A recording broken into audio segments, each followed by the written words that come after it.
তুমি মাটির ঘরে থেকে যদি মাটির প্রদীপ হও,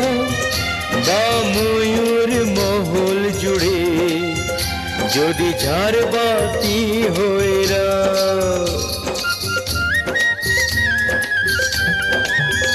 তুমি মাটির ঘরে থেকে যদি মাটির প্রদীপ হও, বা ময়ূর মহল জুড়ে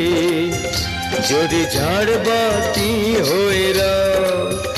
তবু ছড়াতে গেলে